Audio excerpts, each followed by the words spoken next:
If you're the person who knows the least in the room, that's a good place to be because you're going to learn the most of anybody in the room. But you have to fight your way into those kind of circles and be able to provide enough value where people want you there. Hello everyone, we are Greg and Jacquie Francis, and welcome to High Performance Parenting, where our passionate goal is to encourage you to raise champion children in a crazy world. Every week, we will bring you multiple episodes from our extensive experience of raising our six happy, healthy, successful, godly kids who are confidently equipped to win big in life. We deeply believe that any parent who is provided with the right knowledge and continual support can raise amazing kids. And when they do, all of our futures get better. If raising up future generations of absolute champions matters to you as much as it does to us, here's how you can contribute. Like and share this podcast with everyone you know. And together, let's embrace this journey of raising champion kids in a crazy world. Hey guys, welcome back. Excited to be here with you today. Podcast episode number 12. Here we are. How's it going today, babe? Here we are. We are in our new studio here in Boise, Idaho. Not Boise, Boise, Idaho. So you're acting like you've been here for a while. You know exactly how to say it now. Yeah. We've been here like 10 days or something like that. So I know for those that are listening, you're probably wondering what this is all about. We're going to tell you our story a little bit today about what's been going on because as we've been doing these episodes, we've had a little bit of a window of travel over the past, I guess, say 3-4 weeks here. And we left our Florida home and we had an adventurous journey with the two of us, the 6 kids, the 3 dogs in the van with the U-Haul behind it. Total of 64 hours in the car between Florida to Wisconsin, Wisconsin to Michigan, back to Wisconsin, Wisconsin to Mount Rushmore, across the plains and the mountains to Boise, which is our new second home. Yeah, it's kind of neat. I'm excited to actually chat with everybody today because this has been, a journey in the making for us. We've been really trying to figure out a lot of different things that are going to work for us and our future and our kids, but it's really exciting. Yeah, and with respect, nerve-wracking at the same time. With respect to our philosophy of even doing this podcast, we have such a desire to have our children, when they have kids, be able to go back and listen to some of these and get a peek into our lives when they were kids. And some of this stuff they'll remember and some of it they won't. It's kind of crazy to think about how Hunter's 4, and she'll listen to this one day and she'll hear some of our adventures and she won't really remember it because she was so young, but we'll be able to help her actually experience it through this. Yes, neat. So. Well, let's start at the beginning then. Let's tell them how this whole journey began. It started way back actually last year. What are we in now? We're about 6 months into this journey. Yeah. So about 6 months ago. Yeah, so just to back up even a little further than that, we, you and I grew up in Michigan, you grew up in Ohio. No, thank you. Go Blue. But they've won the last 2 years in a row, by the way. But we ended up having our journey. You did Eastern Michigan University. I did West Point first. Then I finished at Saginaw Valley State University, got an engineering degree. You got a degree in corporate buying? Is that what it is? Yeah, man. Like you've used it. Like I'm supposed to remember. That's you rude. Used it for 2 years.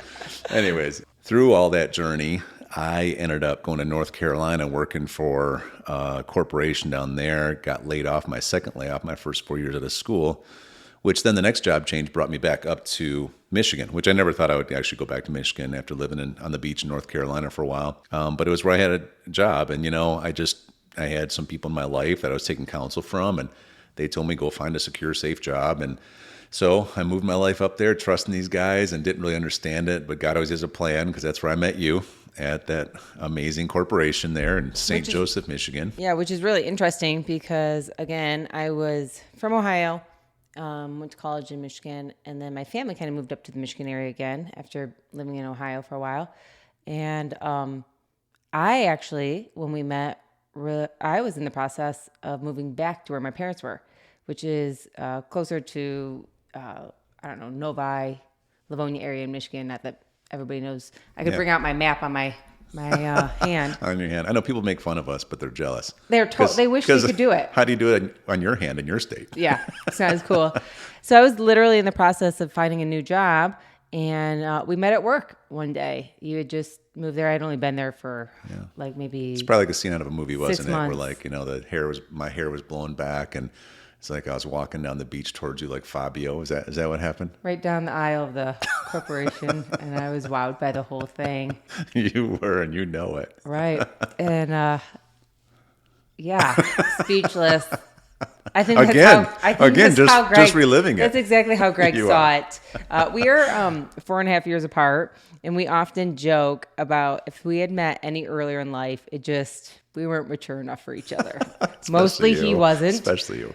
But needless to say, let's skip But forward. you were a baby. You were 23, just out of college. I was First young. job. You got me First time young. away from home, really, other than school. Right, totally. I was 27, immature in my own ways, but also was in a little different season, at that point. Yeah, you were And, definitely, away from home longer than I had. You had already moved. Yeah, I mean, I left for West Point 10 days after I graduated high school, Right. and then after that, even when I came back from there, I didn't stay home.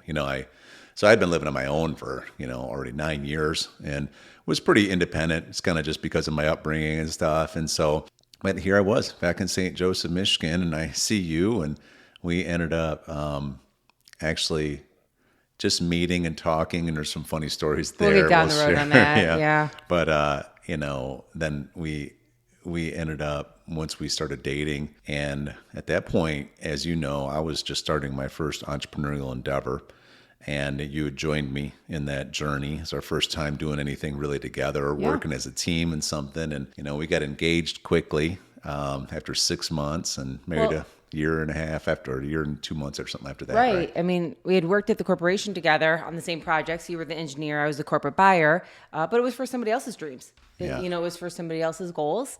And so we realized that we wanted to do something outside of the corporate life. So that's how we kind of started joining forces and starting our own entrepreneurship endeavors with the opportunity of knowing that maybe in the future we could own our own business and do what we want. And that was the goal. Just for start us. figuring out different ways to make money outside of just working for somebody else. And the main focus for us was trying to get our time freedom, being able to control our own calendar however we wanted to. And choices for the future. We were so young, but we wanted to be able to know someday, if and when we started a family, that we could spend time with them, which kind of leads us to where we are today with 6 kids. And so then after that, we were able to do well enough outside of our day job to get you out of your job. And then we moved to Chicagoland area, and just the suburbs out northwest of Chicago. And we kept building what we were doing out there.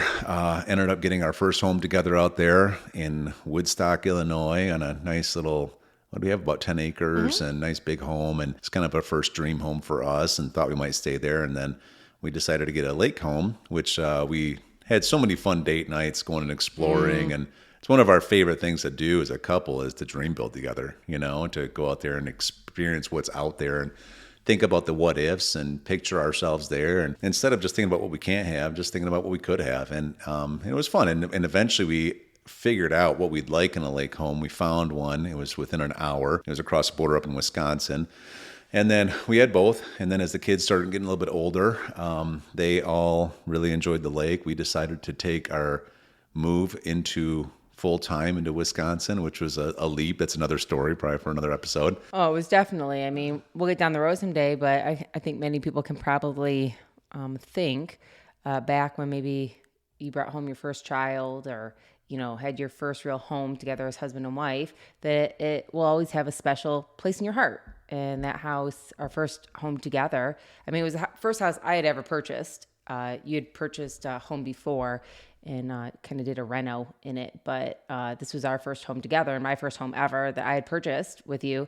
And so it really meant a lot. That first house was a really special home. That's where we brought our 5 kids home. We had 3 super cute labs that we considered our fur babies, and we brought them home there. Yeah. So leaving that house was hard. It was not the easiest choice, but it was a good choice to move to a new adventure for us, for our family. We were excited to get to the lake house, and it was definitely one of those dreams for Greg. He always had thought and planned on someday possibly having a lake home. You definitely wanted a lake house. And so when we found the one that we again could make a home, we went for it. We tried a new area, new friends, and new memories at this lake home. Yeah, It was really neat. it was the dream of being able to have your family learn how to, wakeboard and water ski and Fishing have and all the fun. It's just memory building. You know what I living on the mean? water is really peaceful. Yeah. It is really peaceful and neat, and really just being able to enjoy that every single day. So, take this now where we were at that point. Here we were, two homes. We had our nice Illinois home. We had our lake home. Pretty good setup.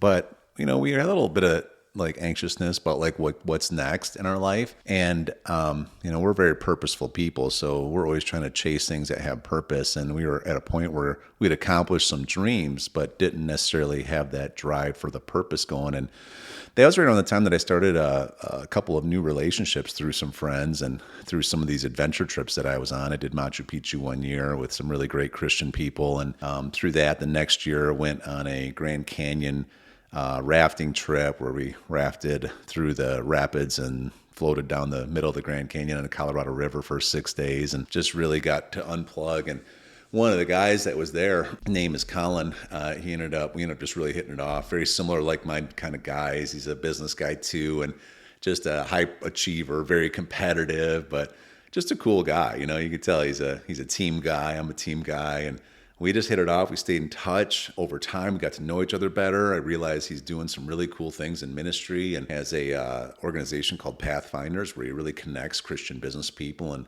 helps bring out the best in them and helps organize them to help each other, and just really believes in people and believes that we serve a God that loves us greatly and wants to see us win at the highest levels. But, there's a reason for it all. There's a purpose behind creating wealth, and that is to impact God's kingdom and advance territory. And so it was really cool getting to know him. And through some of that, we've done some different stuff together, business stuff. We've stayed in touch. We just really had a pretty unique relationship. And one of the things when we started getting out there around their atmosphere of their church, which is called the Awaken Church over in San Diego, it was really attractive. And we're like, wow, we know the power just because of our experiences. We know the power of surrounding yourself with good people. You surround yourself with people, you hear the statements like, if you're the brokest person in the room, that's the best place to be because you're only going to go up from there.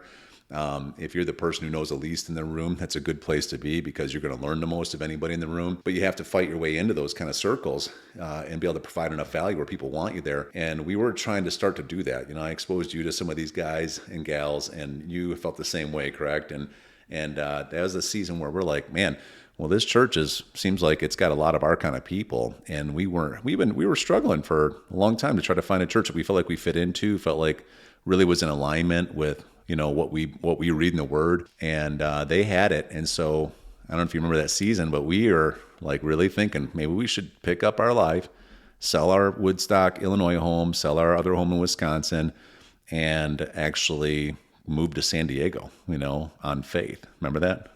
Yeah, it was a unique time. Our kids were really young at the time. We had 5 kids, 4 and under at that point. And so to think about moving there, it was definitely a leap of faith, but God's timing is perfect. It wasn't the right timing for us, even as much as we tried to push to maybe associate more and to develop those relationships and just be a part of what we believed was such an impactful community. The timing wasn't working for us, and we worked really hard to make that happen.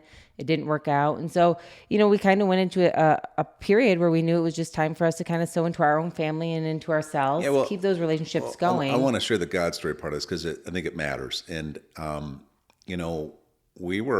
remember, and you can tell your perspective. I just remember from my perspective, here we are, we're like, we're ready to go do this. And to the point where we put both of our homes up for sale. We are pretty much giving them away, I felt like, and we weren't getting any movement on it at all. And it was really challenging to me because I'm thinking, man, this must be a God move if we're feeling led to go out there. And I had a chance to go out to San Diego one time. I think I went out there for a golf trip with Colin, and I met his pastor, which is the main pastor of Awaken, who's Jurgen Matthesius. And great guy, real leader. And I got introduced to him, and I asked him a quick question because his story, he had come from Australia, planted over in San Diego, and just really on faith, really felt God led him to do that. And I asked him, I said, so what advice do you have for someone who's planning to uproot and come over here and to really be able to create success? Because you've obviously have fruit in the tree, and what you've been doing has really been working and it's thriving, and we would like to have the same kind of results in our life. And I'll never forget, he pulled me to the side and he asked me, asked me a question that never left me.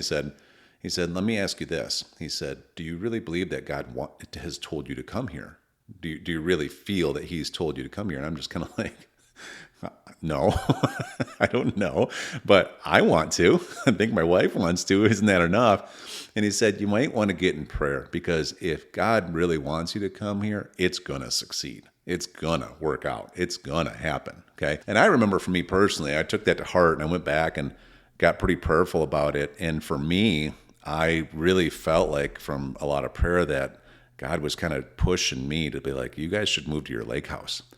And I don't know that that's how you felt. I don't know if that's really what came up for you, but I remember feeling it. I remember feeling pretty strong about it. You and I have had these situations in the past where you get a really strong feeling. I may not fully agree with it, but you can't let go of it. Same kind of thing with me. And then we walk it out, right? And so that's what we did. We ended up selling our Woodstock home, moving to Lake House full time, which was a leap of faith back then because we didn't know anybody there. And we're moving to a town that we don't know anybody. It was just a second home for us. We weren't really there. But I will tell you, like you were starting to say, that was a really good season for us. That was basically the last 6-7 years, I guess, something like that. And it was good. We needed some healing in our family. We needed some health in our family. We needed some closeness. We needed to focus. I was so busy going 100 miles an hour prior to that. And of course, obviously created problems between us and everything. And we were healing from all of that. And it really just gave us this chance just to be a young family that's just kind of growing together. And we were a little bit isolated, but we had a season where we probably needed it looking back now. And so that's where we were, living in Wisconsin. Then, of course, we've always had a dream of owning a home in the winters to escape the winter somewhere warm, whatever that was going to be. And we thought about renting places and stuff, and we used to do that a little bit for trips here and there. But the reality is our family's so big, and with all of our stuff and plus our dogs, it's hard to just rent something for very long. And we kind of had like our stuff being our stuff. And so we really got this idea of, all right, how about South Florida? We were a little nervous about alligators at first, almost to the point where it kept us away from it. Then we convinced ourselves that it wasn't a big deal. And now that we ended up buying or building a house down there. And this is our second, we've been there, 2 years now? 2 winters. Yeah, 2 winters now. And sure enough, it's been an absolute blessing. We actually really love that place. In fact, it's our full-time address now. We spend, 6 months of our life down there per year. And the lake house is our second home. So now what was going on was here we are, at least in my mind, we're thinking, I kind of have a dream life here when it comes to how we live. I have a lake house of my dreams. I get to play with the kids every single day. It is literally like special to me. You know how much I love that lake house. Like it's summers there, which are perfect weather in Wisconsin, falls, which are better. That's football season and just the, sweatshirt and blue jeans kind of weather. And we'd stay all the way through Christmas and celebrate because we also convinced Jackie's parents once they retired to move on the same lake as us. So that was also another really cool thing about it. And then we'd just get up come January and we go down to Florida and it was like summer and fall all over again, pretty much all through January through May. And that's been our last 2 years of life, right? Yes. I was waiting. Are you daydreaming or what? No. Sorry, I woke you up. You were on like a novel and I didn't want to interrupt it. And so I kind of was like, oh, okay, I'll just sit and listen to this story. But yes, that's exactly how it's gone. And it's neat to think that, so many choices that we made early on had provided us the opportunity to do that with our kids and to have those fun memories. And I'm super thankful that, we did take that time to slow down for a minute, enjoy. It was a small lake house town, very small, very quaint, and it was very peaceful. And so that was a really neat season to be able to be there. But one thing that we were missing is that there was nothing to look forward to as far as us moving to the next level there. Yeah, there was no advancement opportunity, really. There was no chance for us to really go and advance not only for ourselves, but for our kids. And the longer we were there, the more comfortable we got. And the more comfortable we got, the less we wanted to go out there and really expand God's kingdom. Yeah. And we started really questioning, maybe we're not supposed to be part of a community that we really relate to. Maybe we're supposed to be on our own. Maybe we just need to teach our kids on our own, and there's not really another community that can have our back to help us. Or maybe there's not that many great communities out there for us to be a part of, or maybe we're not meant to be part of one. Maybe we're not those type of people. And we started questioning ourselves like that to the point of almost believing it. But then, every couple of months it would flare up that we just wanted more out of life. We wanted to do more for his kingdom. We wanted to do more for our kids. We wanted to do more for ourselves. We really wanted to seek out people that we could grow and change with and that could challenge us in a way that would only glorify God. And so our hearts were always constantly in a battle for that and not really at peace for it. And so when we got to the point where we kind of knew that it was time, God opened a big door for us. Yeah. And we'll talk about it in the next episode. All right. Okay, let's do it. Hey everyone, thanks for listening and thanks for your love and support. We hope that today's episode added tremendous value to you and your family.